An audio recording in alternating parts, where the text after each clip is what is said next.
He said go. All right. Good afternoon, everybody. We are here with the Property Committee, and we are going to discuss both Taylor Grady and the Costa Building. But first, I'm going to post the, oh, unfortunately, we can't share at this point. We're going to talk about the approval of the June 21st, 2022 meeting minutes. Commissioners, I've emailed it to you, and we're going to start with a vote on the minutes. I have a quick question. I was looking at the minutes and how it, the little format that we have. It says that there was, on the question, public input received and requested was yes. Did you guys have? I didn't see any public input listed in the minutes. Was somebody speaking? But their details aren't in the minutes. That's. Didn't a lady speak at the end about the she gave a brief history, or she gave a very valuable history on the yes, Acting. Gotcha. Well, I guess from somebody who missed the meeting, and I was looking at the minutes to catch up. Is that something we want to? I mean, it was nice and brief. I'm not saying the minutes need to be a lot longer, but if you guys didn't think that once it's said yes, there was public input, then you don't need to list who or what. I think because public input is somewhat unusual for this committee, it couldn't hurt to just put a line about we heard from. I'm so sorry, I can't remember. I think it was Miss Epting, Bobby Epting, I believe. Bobby Epting, yeah. That couldn't hurt. And then Allison, she also sent a very detailed email capturing some of her comments that I can find and forward to you. Or I can dig it. That'd be great, but I'll dig it out as well. Okay. But, yes, Commissioner Wright, if y'all want to put forward a motion with those edits, we'll gladly gray shade the minutes and send them back out to y'all. Okay, I make a motion that the minutes are approved with just the addition of who spoke. Seconded. Oh, and I guess this is where we would need a cheer, huh, Josh? All in favor of the motion? Aye. Aye. So whoever makes the motion should just follow up with doing the all in favor. How about that? All right, so that's unanimous. There you go. All right, unanimous. All right, thank you. And also thanks for bearing with me. We got our technology working here while y'all were discussing the minutes, so we're able to share now. Just to share the agenda with those viewing from home or at work or wherever you might be digitally. We're going to now jump to an update on the Taylor Grady House, and we're going to pass it off to our awesome Central Services team. All right. Thank you, Mr. Edwards. I'll try to be brief today, but since the last time the committee met, which was the agreed upon go forth to staff to go ahead and post the agenda and get it in the process, we did post that agenda through our finance department. It was advertised. It's still advertised on our website. We are taking questions, formal written questions from anyone who was interested in applying for the RFP through tomorrow. That's when the formal questions will end. The submittals will still be due on September 13th is when we will close that. And we've already issued one addendum online based on some of the initial questions we received at the mandatory site visit. And that was about some of the floor plans that we had on file for the house and the site. So those have been posted for anyone interested in developing a plan, as well as just a copy of our basic lease template that we sort of issue to all of our tenants, and sort of the contract and the legalese that are put into those documents. So that's been posted for everyone to see who's interested. We will file another addendum after the questions close tomorrow, possibly later this week or next. Once we gather those questions and have answers, we'll post that as well online for anybody so that no one's at an unfair advantage with the answers to those questions. Everybody will be able to see them. The storage extension for the junior league's claim to any furniture or the collections that currently were in the building.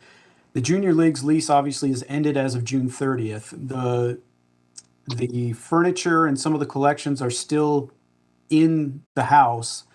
And they're working out different ways to go about either removing it or documenting it, and possibly even working with a new tenant on their own to, keep some of the furniture there if that's something they choose to do.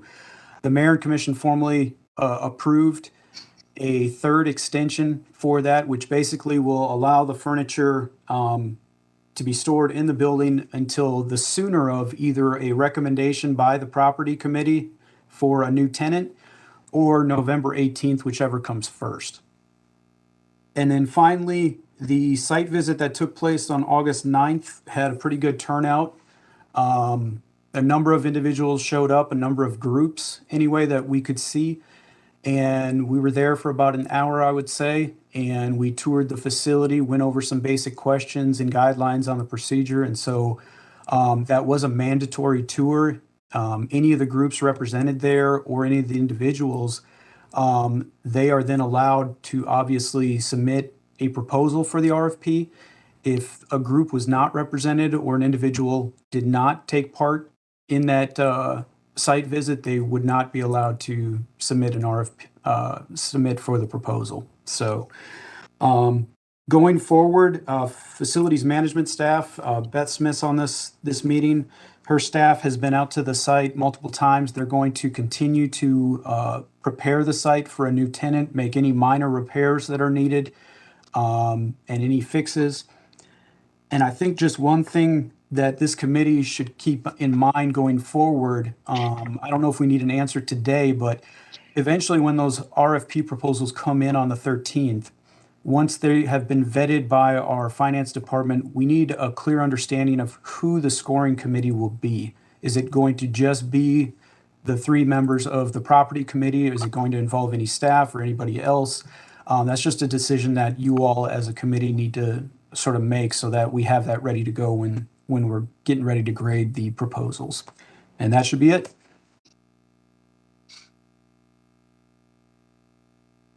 All right, property committee, any questions for central services? I have a question on, is it appropriate for us to receive a list of who all was at the mandatory site visit? You obviously had to take attendance to match up with proposals. Is that appropriate for us to peep at? Yeah, we can certainly get that out to the committee members. I think that'd be helpful and transparent. Mm-hmm.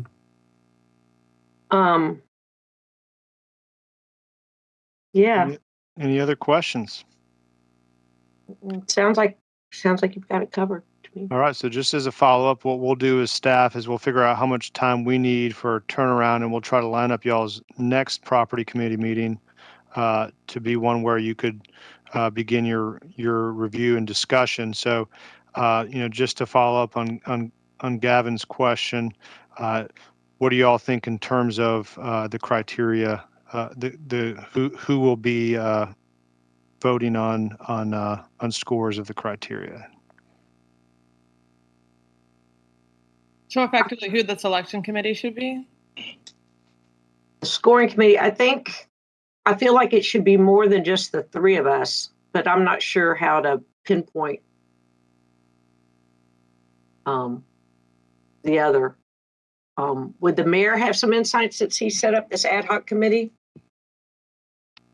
I'm thinking out loud that the mayor could have an idea of a good collection for the scoring. So one thing I would just suggest as you all make your decision, it's certainly up to you. I don't have a preference one way or another, is our finance department typically suggests that we keep any scoring committees sort of to the bare bone minimum. Either, I would say 3 to 5 individuals. Anything more than that sort of gets difficult with scheduling and just getting too large. So I think 3 to 5 individuals would be appropriate. And we also just have to keep that scheduling in mind, that whoever else may be on the committee other than the three commissioners here, we want to make sure that from a timing standpoint, we can get those individuals to participate, because once you participate for, one scoring, you've got to participate for all of them, essentially, in order for it to be fair. So I was thinking that 2 additional people would come from this group. Maybe a representative from the central services and district services. But that's just what pops into my mind. What are y'all thinking?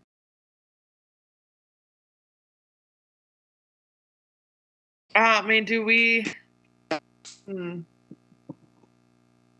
Patrick, did you have anything? I just heard a strange bump from my ceiling that distracted me. His box lit up, but I couldn't hear anything. Patrick,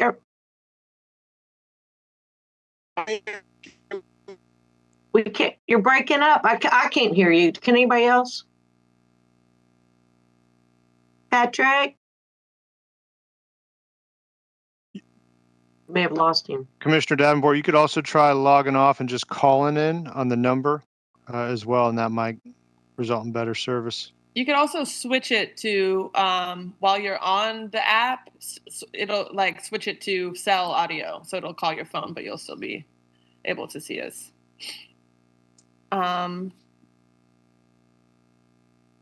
Should we think about that? Oh, Patrick, I can hear you and see y'all well, but we can't. But we want to hear you, Patrick.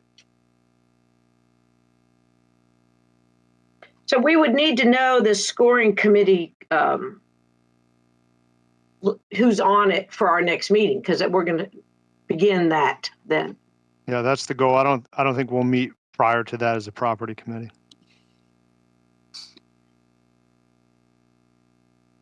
I'm just taking a second to pull up the scoring criteria again to see if I have any thoughts on who would be best to actually apply them. Hold on.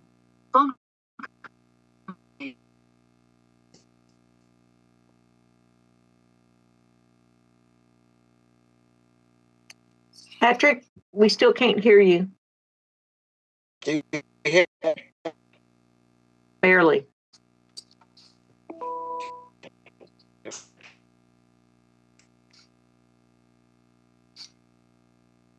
If it would be more helpful to type it in the chat, Patrick, I would be happy to read it out loud in case anybody's watching, because I don't think they could see the chat.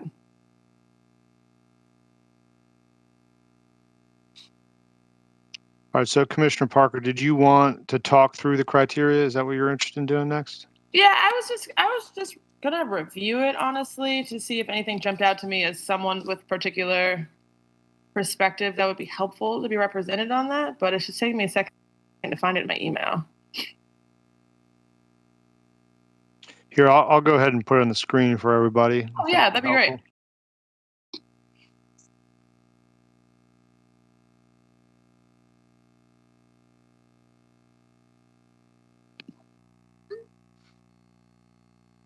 Nice.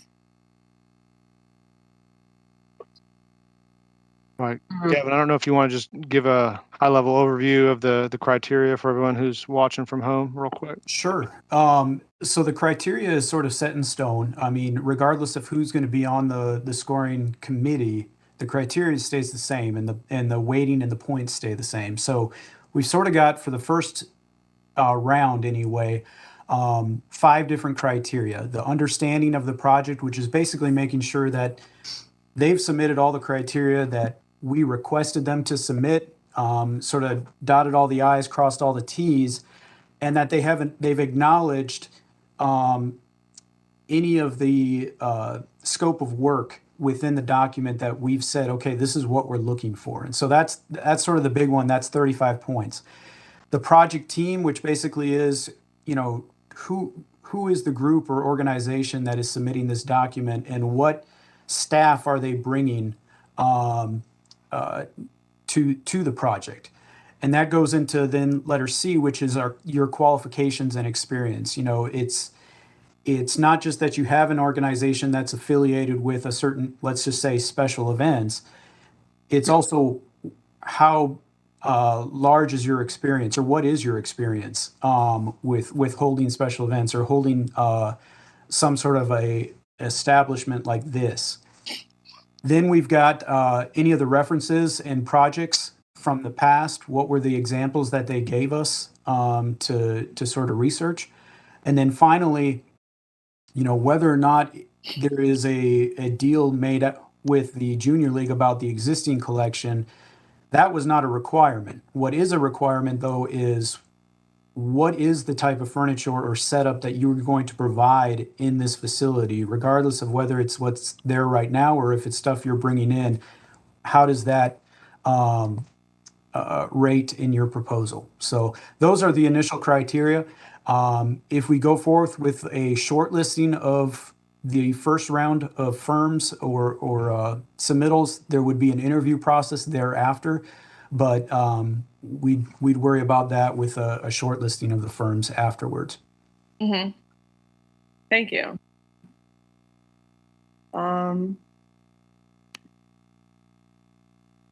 So, I mean, it just jumps out to me that it would make sense to have Angel, if you would, and Beth. And then maybe did we want one commissioner? Or I know we said 3 to 5. I think it's all three of us. And all 3 of us? Okay, then the three of us. That's what I was, yeah. And then look at Angel. Angel's like, what? Or Gavin. I will certainly defer to Angel if she wants a chance at this. Well, part of the reflections I gained insights from that I appreciated when we were meeting at City Hall was, when Beth, they were talking about, you guys interviewed somebody at one point and they didn't even acknowledge the one woman in the room. So whoever is going to be interacting with these tenants and helping a tenant or tenants get along with each other and with town and gown, I feel that and if we're, who would be I would like to hear from you guys, who do you feel is appropriate in this committee right now to keep going with the 3 of us in the scoring? I think, Commissioner, you've got good points right there. If you were to name, both Angel and Beth, I think you get a perspective from a leasing standpoint. Angel certainly coordinates all of our leases across the government, and would be that point of contact for these organizations on a daily basis. And then you've got Beth, who is obviously in charge of all of our facilities from a maintenance standpoint, and wanting to make sure that whoever a prospective tenant is someone who she can work with and her staff to make sure that the building is treated properly and they can get in there and repair and inspect things. And it's not something that's going to become an issue down the road from a maintenance or property standpoint. That works for me. Yeah. You too? Yeah. Hear me? Patrick, you might have to type in the chat. We can't hear you. Still breaking up. Beth and Angel, was there anything y'all wanted to share as follow-up? No, I'm good. I'm good. All right. Thank you. All right. So that, if y'all want to put a motion forward, then we can move to the last item in the agenda. I motion that we form the selection or scoring committee composed of the 3 commissioners sitting on this committee, as well as Angel and Beth. I'll second that. Go ahead, Mariah. You asked for the vote. All in favor, say aye. Aye. Aye. Patrick said approved in the chat. So great, got it. All right. Thanks, y'all, and thanks for everyone's help in Central Services. You're doing a great job moving this RFP forward. Look forward to our next meeting, and we'll float dates on that meeting at the end of this meeting as well. Try to find a date that works for everybody. If not, we'll organize via email. All right. So for the last agenda item, we wanted to start the conversation related to Costa, and Daniel Guerin is joining us here, and we have a short presentation just to guide our conversation that I'm going to get up on the screen here as we introduce the topic. And Josh, are you going to share this with the committee? Yes, I got it up. Hopefully you can see on the screen right now. Yeah. Well, I meant actually send the presentation to them. That way they've got all this information. But in the essence of time, trying to keep it shorter than Taylor Grady, we can just say ditto the presentation and go from there. No, I'm kidding. So what I wanted to do real quick is give an update on the cost of building progress. The same kind of notes that you've kind of went through with the Taylor Grady exercises. Let's go over some of the valuation criteria, general requirements, proposed RFP questions. I think this one's slightly different than Taylor Grady. So what I kind of did was I went through and thought through this process and came up with some ideas and suggestions when we get to these particular items. Have the user group think about these things, think about the goal that they're trying to accomplish and what to put in this RFP document for the cost of building. That's right. And our goal for today is just to start the conversation, give you some ideas and things to think through as the property committee. But we believe we have time in the next meeting and future months to really define it. But we wanted to just start that conversation and talk through any questions y'all. All right, so kind of give everybody a brief update on what's going on with the cost of building. So we received a bid to construct the current design, and it actually exceeded the current approved budget. We've kind of gone through several iterations of VE and things of that nature, but we're putting together a memo to the manager's office, kind of explaining in depth the elements of the estimate, the VE items that we put together. And also some alternate bid items, but that'll be coming out. We'll have that to the manager's office by the end of this week. So with that said, and Daniel, sorry to interrupt. The manager brought this up at the retreat on Friday. I know some of y'all couldn't be there on Friday, but we started that conversation on Friday, and you will have more detailed information once we've unpacked it a little bit. We're hoping to provide that to the full mayor and commission, maybe late next week, but we'll let you know. But we want to let you know as the property committee that this was coming and will likely slow down the work of the RFP. Yeah, thanks, Josh. And with that said, it's unlikely that the construction will start this year due to both redesign and rebidding efforts and any sort of decision that mayor and commission makes in the next upcoming months. But going back to what Josh said, this does kind of give us some extra time to work on this RFP. We're not, rushed for time, but there is some time there that we can kind of nail down a lot of the details and make this get some good information in there tailored to what we're trying to do. Next. Any questions on that slide, y'all, before we move forward? No, that makes sense. Thanks. All right. We just talked about Taylor Grady, some of the valuation criteria.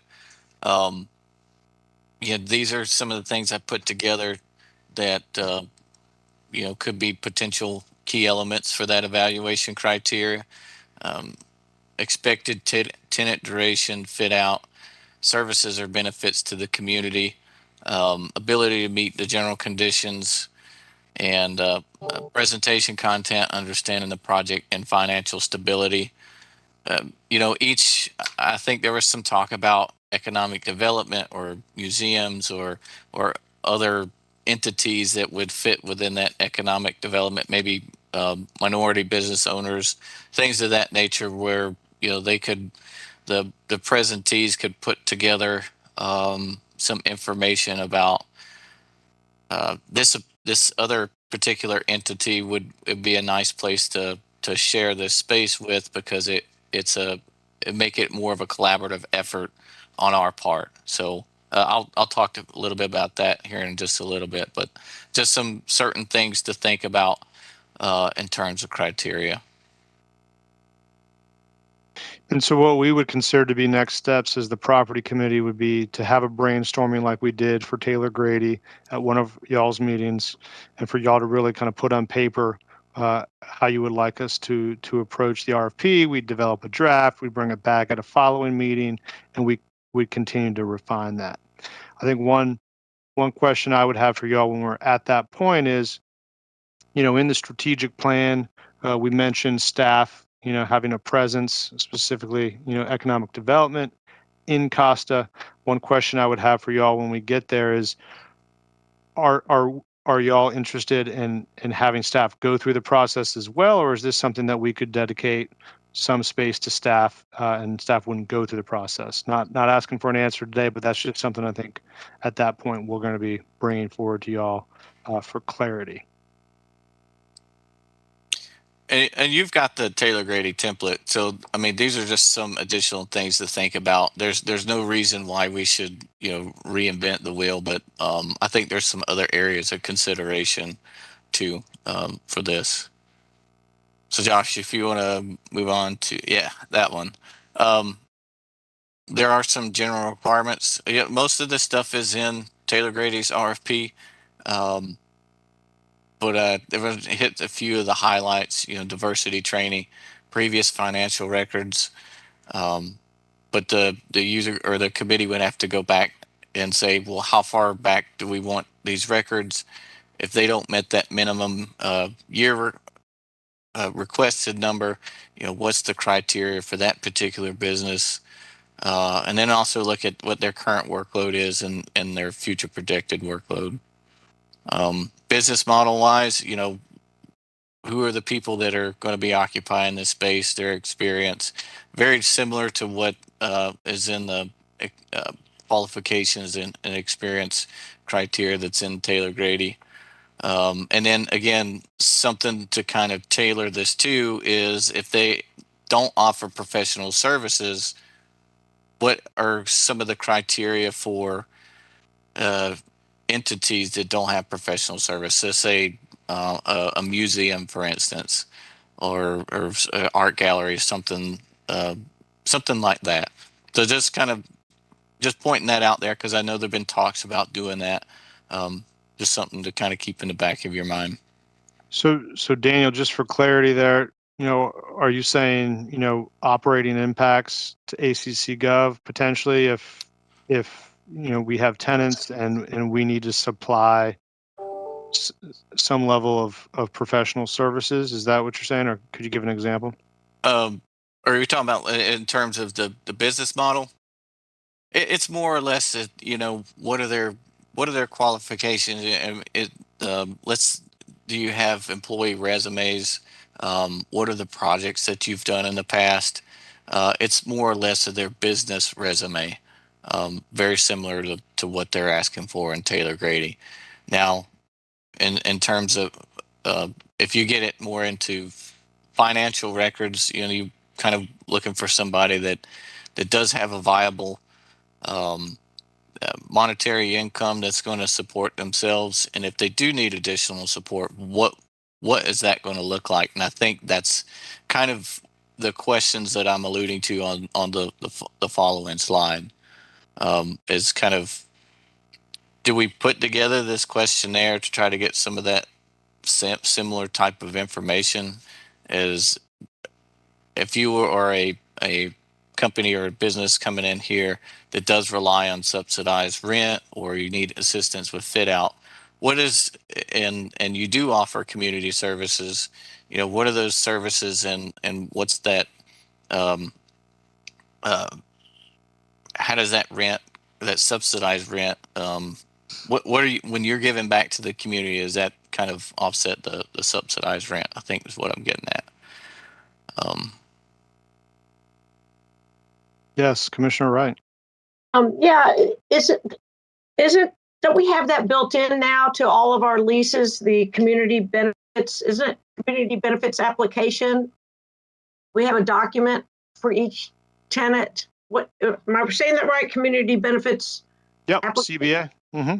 Okay, so the CBA is built in already due to the fact that it's one of our buildings. So Okay. we're going to be learning, right, their, as you say, service or benefit.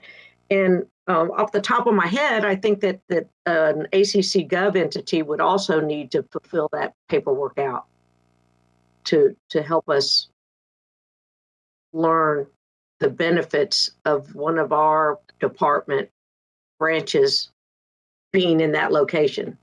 Not necessarily existing, but why the benefit of that entity in that location would benefit them versus wherever they may be, or type thing. But that's off the top of my head there. And to your comment, Commissioner, I think there was some mention about that previously in the last meeting I was at. I haven't seen that document, but I think a lot of those similar questions are some of the questions I had on the following slide or the next slide, in terms of operations, financial requirements, spatial requirements. Some of that stuff may already be built into that CBA that I'm just not I'm not aware of yet. Okay. And and Josh, if you know, or one of you share that with me, I'll be happy to take a look at that. But it may already answer or may already have a lot of these similar answers on there. Yeah, I think it will. We might have to fine tune a little bit, and we can do that as part of our next meeting where we talk about Costa. Yeah, and Josh, I agree with that too. After we go through the RFP and scoring of the Taylor Grady house, and we as a group are learning more about that. I don't even, I've not seen this. Or it's been a long time. The CBA. So if we're able to then fine tune that specifically for Costa, take what's already been established and then maybe fine tune it. That's also a great way for us to be thinking. And some of these questions that are in here too kind of allude to certain things like, what does your I want to know what your floor space looks like. What is that spatial requirement? What do you have a specific floor plan in mind? And then, from the financial aspect of it is, do you need financial assistance to fit out that particular workspace? If so, we've got to go back and find those funds, and then kind of do somewhat of an estimate to figure out what it would cost to make that come to fruition for that particular tenant. But I think most of these questions kind of build upon themselves to give us a general idea of what they are able to provide themselves, but what are they looking for in terms of assistance from us. Yeah, I think it's good when we get to those details is to make sure it doesn't seem like it minimizes the applicant's chances by needing, right? I want to make sure we can say it both ways to where it's not a deal breaker that they don't come in with a lot of money. And that may just be wordsmithing, Yeah. and trying to ask the questions in a way that it doesn't seem like you're trying to isolate it to a specific group. Yeah, exactly. And I also think that with time on our hands, that I'm fine with us just getting Costa updates as needed during these meetings, but focus on the Taylor Grady process, wrapping that up before we go deeper. But I do want to see this presentation to get thinking about it for the committee. I would agree. But I think that being able to focus on one thing at a time helps us deliver better work anyway. So Great. Any other feedback? for Patrick in the chat. All right. So you'll you will hear more about Costa and kind of next steps and kind of where we're heading with that, and where we'll be asking for mayor commission input in the weeks ahead. And we'll focus our next meeting on the initial review of the submittals for Taylor Grady. Angel, Beth, and Gavin, is there a general time frame at this point you think we'll be ready for that, or do you want to get back to the committee once you talk with finance?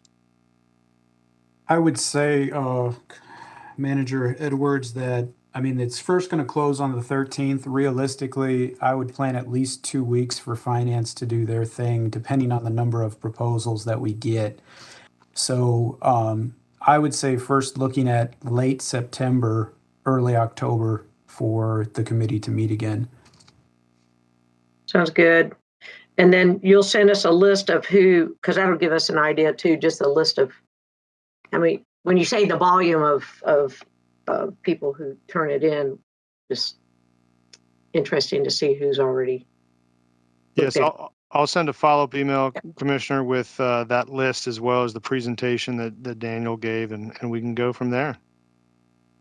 Sounds good. And you're saying that out of this committee, the mayor, the commission as a whole, and the mayor will be learning more about Costa together versus. That's right. That makes sense. We'll have a formal memo that updates y'all, but as Daniel said, staff's pulling that together. We had our initial meeting prior to the retreat, so Manager Williams did give a very brief update to the commissioners that were at the retreat Friday, but we're waiting for that formal memo to give y'all all the details y'all need. Sounds good. Does that mean we want somebody to adjourn now?